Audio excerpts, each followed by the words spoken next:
Welcome to the Landlord Diaries, where we talk about midterm rentals and the opportunities behind them. We'll share landlord stories, talk about maximizing investment potential, and discuss how to live the very best landlord life. This podcast is proudly brought to you by Furnished Finder, the leader and largest online marketplace for midterm rentals. Remember to like and subscribe if you enjoy our content. Are you feeling lucky, my friend? Today we are traveling to Las Vegas. It's your host team of the Landlord Diaries, Kelly Bailey and Katie Lyon, coming to you from the Furnished Finder marketing team. And Katie, what great advice do we have today? Well, today we talk with Jason, and Jason has a portfolio of rental properties in the Las Vegas area. And he has one property that's really like his shining star, and he pulls in like $30,000 a month with it. And what we really get to learn with him is his strategies for mixing short-term and mid-term, which is so perfect for the market he's in. And something we get questions about a lot is, okay, I also want to rent this short-term. How do I combine both, right? How do I make it a short-term and a midterm? So we really get into the nitty-gritty. We answer, how do you balance that stuff? How do you make sure you're maximizing revenue? What about the furnishings and the services? So it's a good one, especially if you are interested in larger properties or the potential of larger properties. So please enjoy this. And just a reminder to please subscribe and comment and share this podcast if you find it helpful.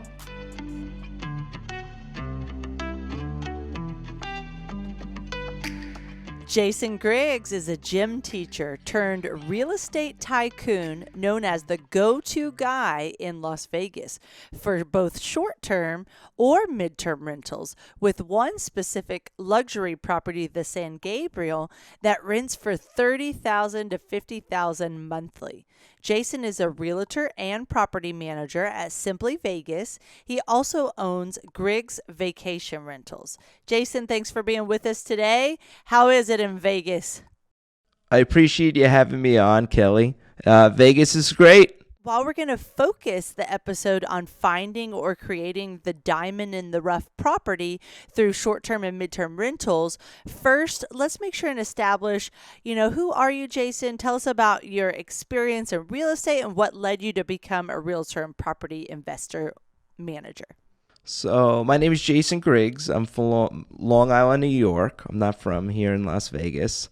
And I came out here on vacation, and I never left. I came here in 2012. Pretty unique story. I loved coming here to visit my buddy. And I just had a really cool, unique vacation experience, and I just loved the town. And I ended up I graduated from college, and I became a phys ed teacher. And Sweet. I didn't like teaching.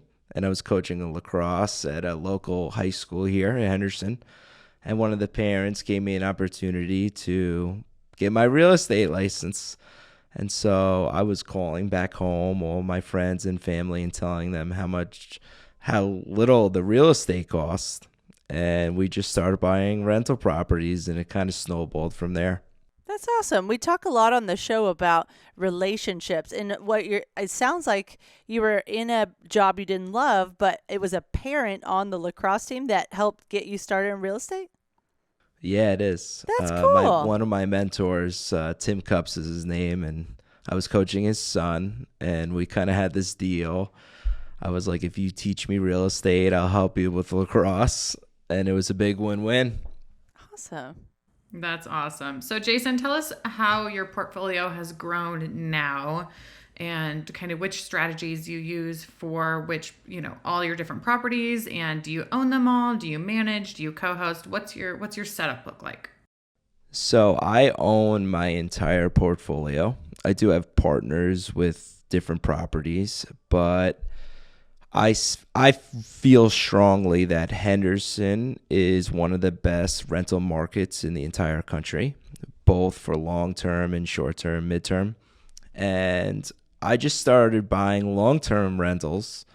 And as it progressed, I realized a lot of people were coming here to visit before they wanted to buy. And so I would offer midterm rentals to them, say, hey, you could stay here a month, 2 months. And then that kind of snowballed into building short-term rentals. And now it's become, I got to build out the biggest, baddest Airbnb properties to host these people coming to visit on vacation. So how many properties in total do you have then? And then let's talk about how many do you use for midterm specifically or in conjunction with short term? So in Vegas, I have 12 total that I flex between midterm and short term. And it's crazy because I just create a good product and then I put it out there for the marketing and I never know what's going to come from it. So I can get people, a poker player who wants to come here for 6 months versus an athlete who wants to come here for a week. And I just created the product and then I let the marketing just kind of boom and see what happens. That's awesome. And let's talk about kind of your highlight property, which you call the San Gabriel. Tell us about that property because I think that's kind of like your gem or your outperformer, right? Yes, it is my gem for sure. So I'm a big UFC fan, and a lot of my friends were on the reality TV show, The Ultimate Fighter. And I saw this property. It's 9,000 square feet. There's 2 homes on the plot of land. And it just screamed out mega Airbnb compound. And so I bought this, and as I was building it and I finished it, I got contacted by Dana White and his team that they wanted to film their reality TV show in the home. So before I could even release it on Airbnb, he grabbed it and put it on TV. And it's been an awesome relationship with them. And so I kind of flexed that back and forth. I let them use it for their filming purposes. And then I rent it out on the side when it's not being filmed in. Awesome. How often does filming occur? So the first year was like 8 months out of the first year. Wow. Yeah, they were in there a lot. And it was a little stressful, but it got a lot of publicity, which was amazing. There's a lot of famous athletes that stay in it now. And then it's just a big win-win. So now you rent it partially as a short-term rental and then partially as a midterm rental. Is that correct? That's correct. Okay. And tell us kind of your strategy behind that split and when you decide, what makes the difference between when you're going to rent it as a short term and when you're going to rent it as a midterm? Because I know a lot of our midterm rental property owners, want to do that kind of flex strategy, but they might have a hard time kind of deciding when to flip over or how to kind of manage that strategy there. So it's all about the business, right? If you have an inquiry for a midterm rental for 3 to 5 months, I'll take that. But the hard part is if it's booked already as a short-term rental, you can't cancel. So there is a gap that you have to a fine line you got to kind of waver around. But it's just all about the inquiries for me. Whenever business comes towards the house, then I will rent it to whoever wants to use it. Hey guys, Katie here. I'm so sorry I'm interrupting our interview because I want to talk more about this just for a quick second. Jason talks about when travelers contact him about his property, he communicates back to them if it's available for a midterm stay. Now, I want everybody to remember that on Furnished Finder, leads and housing requests are not the only way that you might get contacted by a traveler. You can also get contacted by text or email, or someone might pick up the phone, even in 2024, might pick up the phone and call you. I know as a landlord, I get these calls all of the time. So it's really, really important to not only be checking your dashboard for leads and housing requests, but also to be answering your phone, checking your email, and making sure that your property listing is up to date, including your contact information. So make sure you get that up to date there. So you're not necessarily turning it over and saying, okay, from these months to these months, we're going to do midterm, and from this season, we're going to do short term. You're just kind of open to whatever comes your way and really marketed towards these athletes or productions that might be more inclined to need a property for a longer period of time. Is that correct? That's correct. So I'll open the calendar, and if somebody says, I need these 3 months, I'll block those 3. And then I'll try and fill in the gaps. I know some people don't like doing it like that, but I've had nothing but success just showing like, look, this is the year, and if you want to for a month, this is the price, and for 2 months, etc. Okay, great. So let's dig into a little bit of how you've created an experience, because I think that is one way that you've attracted, especially these midterm rental guests, is right, like by making it kind of the perfect house for what they're looking for a little bit more of an extended stay. Can you tell us more about what you've done to the property or the land really to make it something where it draws people in for these 3 months or longer stays? So all of Las Vegas is about experience. If you go to any hotel, they want you to come to their hotel and stay in their hotel. They don't want you wandering around. So I kind of copied that model. And when people come to San Gabriel, everything's in there for them. It's a secluded property. It's a little off the path in Henderson. So it's 15, 20 minutes away from the Strip. But it has a gym in there, beach volleyball court, pool, sauna, anything that you could think of that a chef can come, gym trainer, yoga trainer. We could do the laundry. Anything that you will need is there. And so athletes like that because they don't want to be traveling all around and they kind of want to be private. And I realized that after working with a few of them. And so that's what we built, and it's working. And I don't think you said the size yet. It's 92,000 square feet, 7 bedrooms, sleeps about 16. Well, 9,200, right? Not 92. Oh, did I say Yeah, 92,000? Whoops. Yep. I was like, dang, that'd be 9,200, that's huge. correct. Thanks for that catch, Katie. 9,200. And you said it's split between 2 homes? Yeah, so we have 2 homes on the property. There's a main home that's 7,000 square feet, and then the second one's about 2,000 square feet. And so it's great because let's say you have a lot of athletes, they have a nanny or someone there watches their kids, or maybe even family members you don't really like. You could put them in the second home, which is not too far, but it's away. And that's what really attracted us on the property. Mm-hmm, for sure. Do you ever rent them out separate, or they're always rented together? No, we're not allowed to do that. So since we have a license on that property, you have to rent it as one home. Okay, nice. So let's sidestep just for a second here, Kelly. I'm gonna go rogue here just for a second, because I know Las Vegas formal does have a lot of short-term rental restrictions, correct? Now you're in Henderson. What kind of restrictions do you need to manage, and how does flexing to the midterm space kind of help you with that? Today's episode is proudly sponsored by Furnished Finder, the ultimate platform for hassle-free midterm rentals. Whether you're a seasoned landlord or just getting started, Furnished Finder has everything you need to find your next tenant. With Furnished Finder, you can say goodbye to booking fees, markups, and commissions, and hello to direct bookings. If you're ready to experience all the benefits renting your property for 30 days or more, head over to furnishedfinder.com where you can list your property for one low annual price. We make it easy to get started. So I like the rules in Henderson. I think they're very fair. The city of Las Vegas has not officially put their stamp on the rules, but basically every house has a license that's an Airbnb or short-term rental. And then there's a map around that property that another home can't short-term rental their home within 1,000 square feet. So the market doesn't get saturated. And so San Gabriel is the biggest one in all of Henderson. So if somebody wants a really big house, I have the biggest one. To answer your question about the midterm, if somebody wants the biggest furnished rental in all of Henderson, I have it.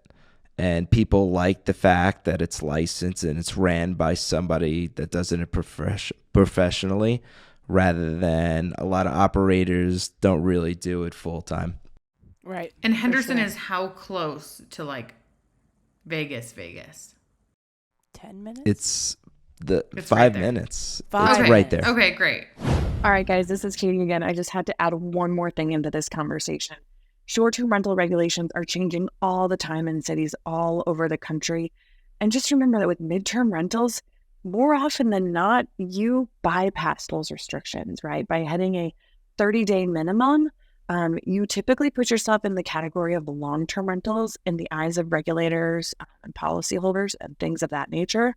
So it's always such a good option to do if your city that your property is in or that you're looking to invest in does something similar to Las Vegas, where they say, we're either not going to have short-term rentals or we're going to put some really, really heavy restrictions on it. So one of the things that a lot of our guests, kind of have a fear about is larger properties. We get a lot of hesitation on, but the furniture is so expensive. Will a larger property work as a midterm rental? So what's been the pros and cons or the challenges of having a larger property for short-term and midterm rental, and how do you choose the right one? Well, it was risky for us, and I can understand why it's scary. It was scary because we're buying a $1.4 million home, and we don't know if we're going to get the license, and we don't know we're the new biggest kid in town, and is it going to rent? So yeah, there's a big risk factor because the mortgage is really expensive, and if you don't rent it, then what?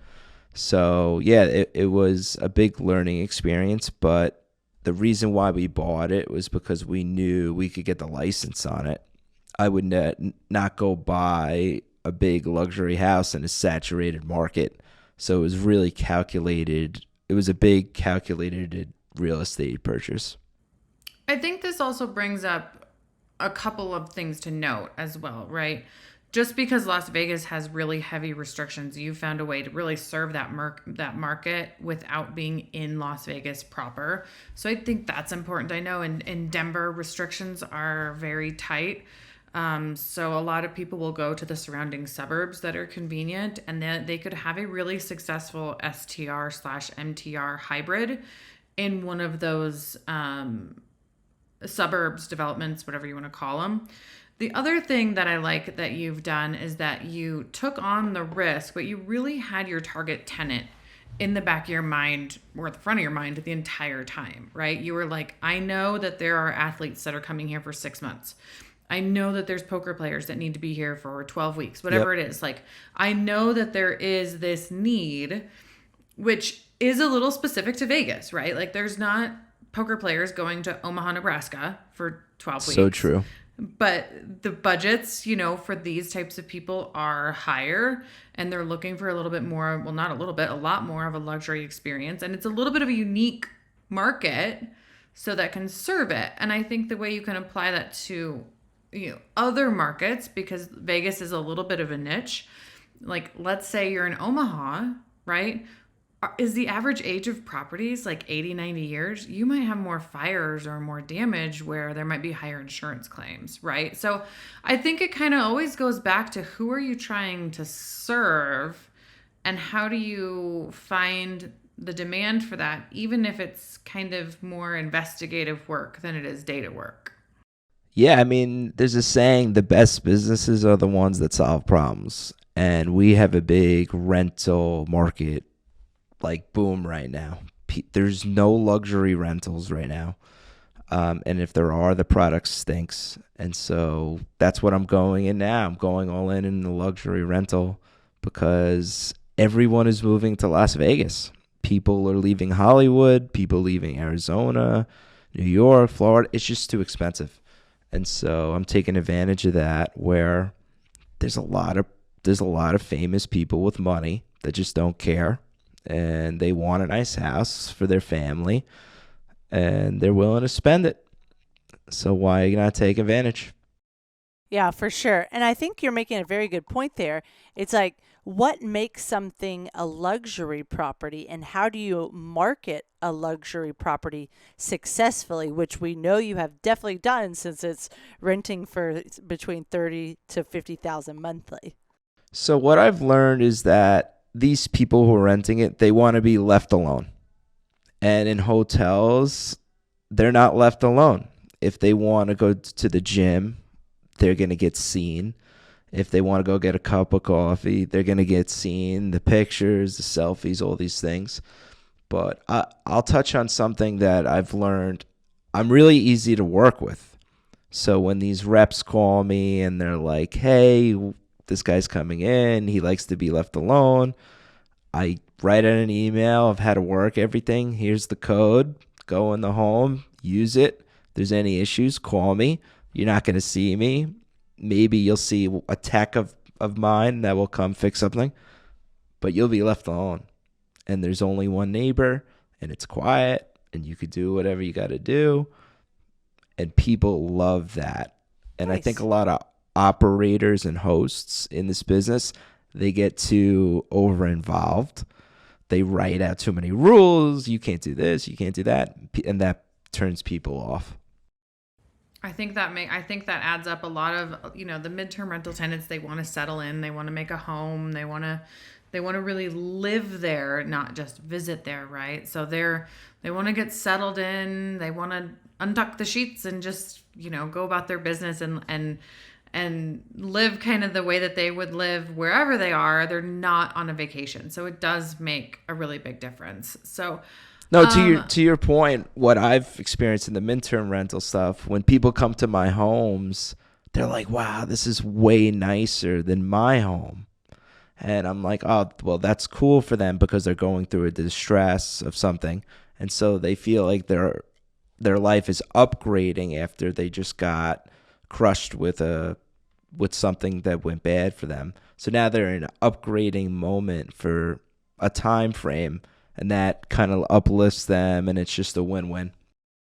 Now, when you're talking about those types of tenants, are you talking about like insurance placements that you might have hosted, or just kind of people who are relocating for different reasons, or both? Okay. But yeah, all my insurance claims with the midterm, yes, that's definitely happened a lot. But even like I get a lot when people come to my homes, because I really do a good job of my product, where I'm like, I want these people to feel like they're going to the Wynn or the Encore, where it's like beautiful, it's clean, it's fresh, and it's just this experienced home with a nice pool, backyard, nice weather. And so that's how I build them out. All right. So talk to us about leads you've gotten from Furnished Finder, how those have panned out for you, for not only for your the San Gabriel, which is your like super high end, $30,000 a month property, but for your other 11 properties as well. I've had nothing but great things with Furnished Finder. I've rented San Gabriel to someone for a month. It was a tech executive that he wanted to test out Las Vegas to see if he liked it. And the lead came through, and I met him, and he loved the house. He rented it for a month. But I've rented a lot of my other ones, 2-3 months at a time. Even I had it 6 months on my scenic property. So the best part about the Furnished Finder, it's just the marketing. They really help your properties get out there. And that's what these websites are. And if you have a great product and great pictures and you stand behind it, websites like Furnished Finder and the other marketing websites will help your properties. Hey landlords, are you ready to level up your rental game and simplify your midterm rental business? Well, get ready to meet your new best friend, KeyCheck. KeyCheck is your all-in-one solution for stress-free property management. With tenant-paid screenings, online rent payment processing, custom lease creation, and a suite of incredible landlord tools, you'll wonder how you ever lived without it. No more chasing down checks or sifting through piles of applications. KeyCheck helps you organize and manage all things landlording in a simple and efficient way. Make landlord life a breeze with KeyCheck, the game changer for modern property owners. Visit keycheck.com to unlock the power of stress-free property management and take your rental business to new heights. You actually, on a different conversation, you made a really good point that with your typical OTA, they're holding your money until the guest checks in, and cancellations are possible. But with Furnished Finder, we're not your typical OTA, and you set your own terms, and we're just a site to generate leads to your property. So you'll get the deposit and the move-in fees and have the lease in place to secure that booking typically I like to do it within, 3 days of, hey, let's sign the lease and make sure and pay all the move-in fees within 3 days of signing the lease. So you already have that money up front that now you can potentially, of course, save it, but now you have it to use for other property investment type decisions as well. Well, I think Furnished Finder is like a good referee, the sports analogy. They really weed out people who are not serious. And I've never had an issue with anyone who's used Furnished Finder. When I get an email that pops up, I'm like, okay, this is a serious person. They're not going to waste my time. They're going to take good care of my home. Do you have any other San Gabriel type properties, or is this your main, squeeze? That's my biggest one. I do have a tier 2 that's 5,000 square feet. Does very well too. It's called Davis Wright, but that one will do probably 22 to 28,000 a month, and we booked that out 300 days at a 365 last year, which was pretty impressive. That's awesome. So talk to us, Jason, about some tips that you can give other landlords about when they're looking at a property. What are some things for them to consider to know that this might be a good short-term, mid-term rental hybrid? All right. So when you go into a property, like, it needs to have a wow factor involved in it, because I see a lot of there's a million of these now, so everyone looks the same. There's no decoration. The furniture's cheap. So when I look at a house, I look at the backyard, and I'm like, okay, like, are people going to be wowed by this backyard? Are they going to want to rent this with their friends and family and have a good time in this house? And if it's yes, then we could build off that. And if it's not going to work. The second thing is the location, because if you have a nice house in the middle of nowhere, then it's not going to rent. No one's going to drive 45 minutes from Boulder City to Las Vegas Strip. They'll drive 15, 20, but not 45, 50 minutes. So the location and the proximity of things, very important. So with those two things, that's the two most important things that I see a lot of people kind of waver off a little bit, and then they complain, oh, my house isn't getting booked. And I'm like, well, does it have a wow factor, and what's the location to it? I think that's really important too, because the location you can never change.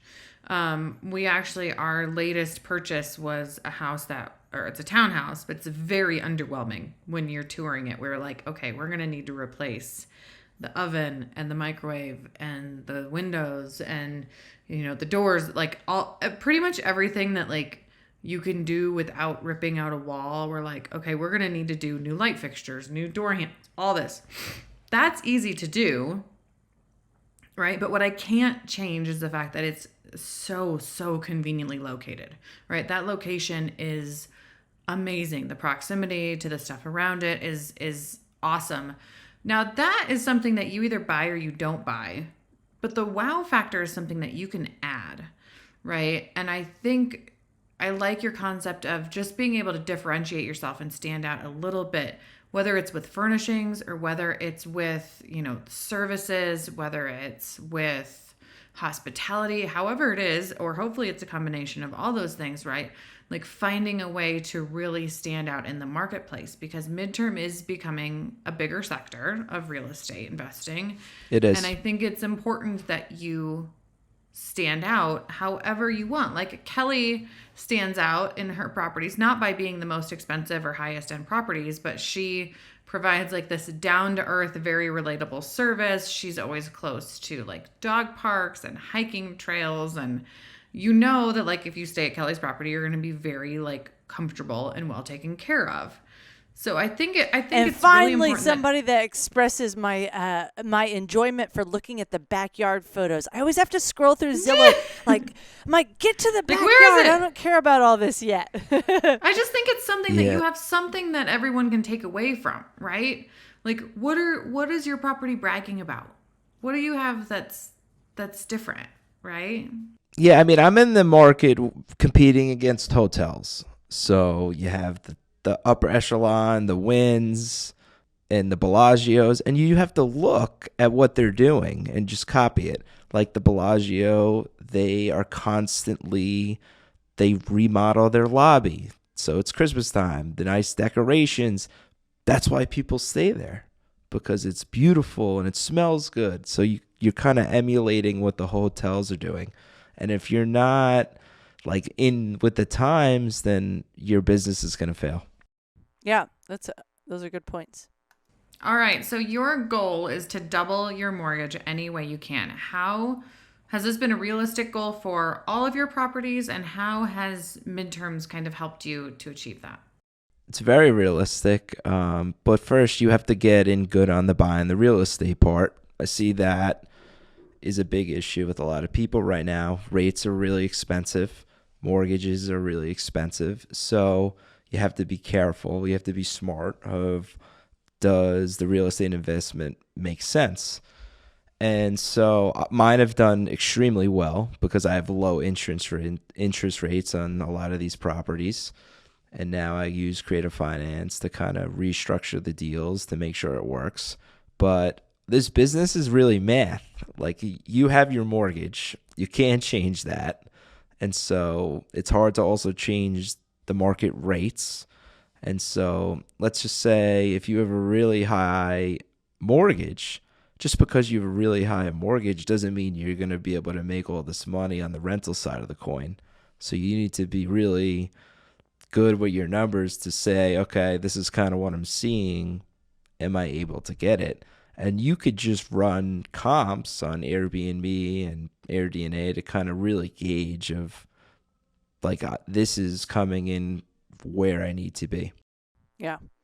So I'm going to switch gears a little bit. Those listening to the show that might be newer investors or have listened to a ton of episodes and just haven't pulled the trigger yet. One of the fears is becoming a landlord and the chance that someone might ruin your property. What advice would you give them if they're looking to jump into real estate? You got to get over that fear really quickly, because people are going to ruin you. They are going to ruin your property. And you just look at hotels, their properties get ruined all the time and they fix them and they're back up running very quickly. So it does happen. It's happened to me pretty bad a few times, but you roll with the punches and you just get back in there and put it back up. So on a more, let's look at it in a more maybe like granular outlook. So you really, for midterm rentals, to get a property ready to go, if something happens, you need your cleaners and you need your handyman, right? So what's one example you can give us that was easy to flip and get it back on its feet just by having the right people in place? That's a good question. So for me, I don't know why I've had a lot of trouble with beds. The bed frames that we've had, they've broken a lot. The legs are shaky. So we've had to look into buying more stable beds. I don't know why. The kids are jumping on them. People are doing whatever, and they just break. So having a handyman that could replace it quickly or go and buy another bed quickly to rebuild it, that's the biggest challenge I've had with my midterms. And with the beds, do you use a specific type of bed now, or you just kind of fit it to the theme of the property? Now I do, but not that bed quality. It doesn't fit all my other themes. But for my midterms, yeah, it's a pretty standard bed now. It's a stronger, more expensive brand. Well, if you want to share that with our audience, I'm sure they'd be happy to check it out in the show notes because they're probably looking for reliable stuff as well. Yeah, I use RC Willie. They're just a local furniture place here in Las Vegas. Okay. They're pretty solid, and it's not like I have this person's making the beds and shipping them to me. I just go. Like, time is efficient because the biggest problem with furniture is the shipping. It takes a long time. So you need to have a place that's ready to go. If you need something, boom, you could go pick it up and build it. Sounds good. Any other challenges or solutions that you've kind of experienced and want to give advice through for midterm rental hosts? So you have to be patient. And I see a lot of this where the people build it and they launch and it's 30 days in, they don't get any bookings right away, and then they give up. And they're just not patient. Like, this is a business that's going to go on for a while, long time. And so you can't just fold if you don't get the business right away. So let's say I'll use this example. A buddy of mine, he launched he was putting it up for $5,000 a month and he wasn't getting it and he wanted to get rid of it. And I'm like, well, why don't you lower it to $3,000 a month and get some reviews and get some good. The best marketing is word of mouth, and other people will hear about how great your house is. And now that happened, and he's charging up to $6,000 a month, but he was ready to give up because that first month he wasn't getting the numbers he thought he could get. And I think a lot of people think that there's like this guaranteed number that you're going to get every single month, and it's not like that. It's not guaranteed. One month you could get it, you might not get it ever again. That's the game of this business. Yeah, I think you have to account for that when you're doing the math, right? You've got to account for some vacancy because you're talking about longer stays. You might have a same day turnover. You might have a couple days, you might have a week, but you might have a vacancy that's a little bit more than a week. But I think what's important to remember is overall, even if you wait a month for the best booking, take that with a midterm rental compared to short-term rentals where you have a lot of like smaller gaps, and sometimes it can end up being the same or less, but you really can't panic. I have a good friend who has a property and it's been sitting vacant for about a week, and it's like, hey, that's okay, right? It's kind of an odd time of the year. It's going to happen. This is why we have profit built in. And you account for this, right? So even at the end of the year, if you end up with an entire month vacant, which I bet is pretty rare, that's still less than a 10% vacancy rate. So you're still occupied over 90% of the time if you have a full month that's vacant. So it's like, it might feel really bad, but number-wise, that's still doing really, really well. So just like, you're right, like keeping it in perspective, having a little bit of patience. And I always like to encourage people, well, like, don't just sit back and wait, right? You're not just going to sit and like wait for your phone to ding or your email to ding. You're going to get on Furnished Finder. You're going to tweak your listing, maybe change your photos. You're going to make sure your calendar's updated. You're going to message those unmatched leads. Like, I think that is a big difference between midterm and other strategies. Is like, you can't just sit back, right? You need to be outwardly communicating and really working for yourself, because that's the best way. Yeah, it's a business. It's a business. It's not one thing you launch it and then that's it for the rest of your life. It's not Jack in the Box where you just turn it. Right, you have to work on your business. Yeah. A big obstacle that I see with people who do this is they get the money from a booking for a month or two, and then they go spend it. They don't save the money. And so my process and systems is I never spend the rental income on these properties. They have an account, one account per property, and I save that money. And I try to keep a year's worth of mortgage and bills per property, just in case. Like my properties could sit for a year. It wouldn't bother me.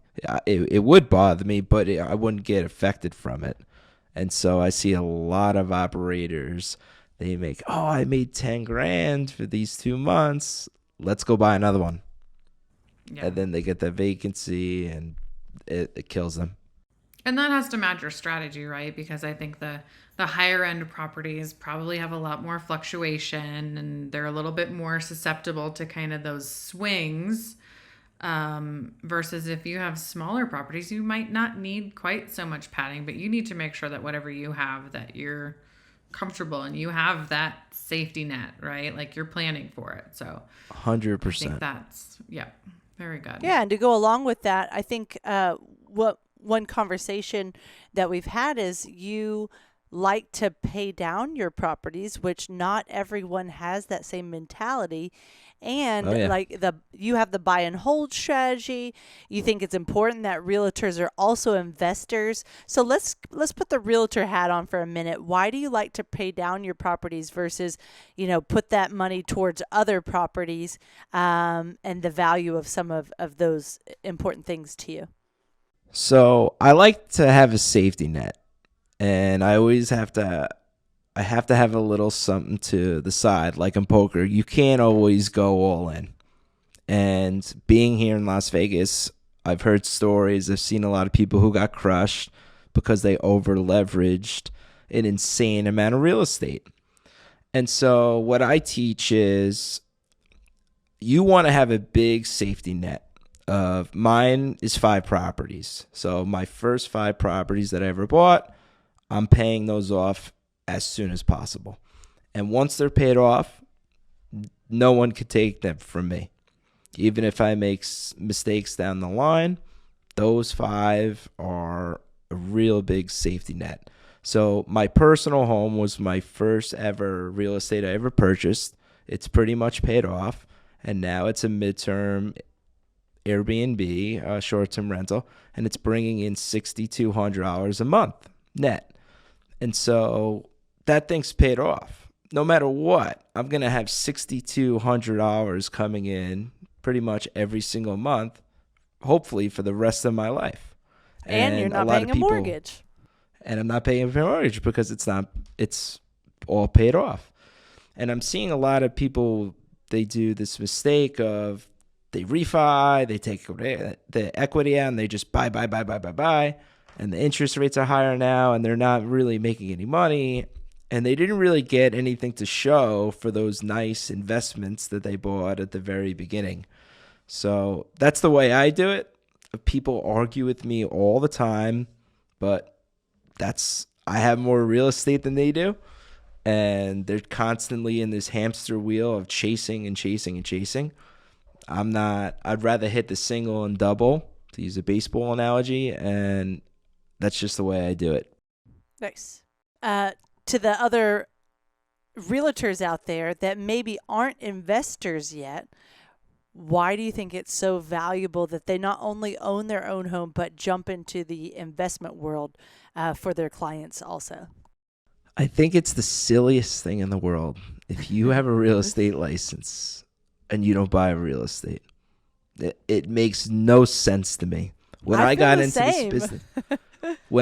this business, I got my real estate license because I wanted to buy real estate for myself. I'm the best investor. I'm like the number one client for me, and then everybody else comes after me. It's selfish, but that's just the way it is. So I see a ton of realtors that make other people rich. And I'm like, it's so silly. Why are you making him rich for a very small commission when he's making millions and millions of dollars? Because he's a smart, patient investor. So what I teach, I'm actually going to teach at 4 o'clock today, partner with your clients. You're the most important piece in the whole transaction. You're finding them the deal. Then you're bringing value of how to operate that deal. And just say, look, if I bring you this deal, can you give me a percentage of ownership? And 9 times out of 10, maybe 10 out of 10, a good investor will allow you to do that because they can't find those deals. They don't have time. They're not in the game like you are. And so I've done a really good job of that. Yeah, and tell us about Griggs University. What is your specialty you like to teach? So I've been doing a lot of real estate, realtor education of just the same game plan that I did. I just started buying rental property. I would sell real estate, and then I would use that income to buy rentals. And every time I saved up $30,000, I would try and buy another rental property. And if I couldn't, I would partner with another investor to do it. And so Griggs University, I kind of use that, and then a lot of education on short-term rentals, especially in this town because of the rules and regulations. Well, I think that's fantastic. I would love to leave you with the microphone to close us out here and let us know any other tips you have for folks using Furnished Finder to find tenants for larger, more high-end. Any of these properties, like Kelly mentioned earlier, some users get really nervous, and I would love it from someone as experienced as you to kind of give those Furnished Finder customers a little bit of advice on how to succeed with those larger properties. You got to be confident in your product.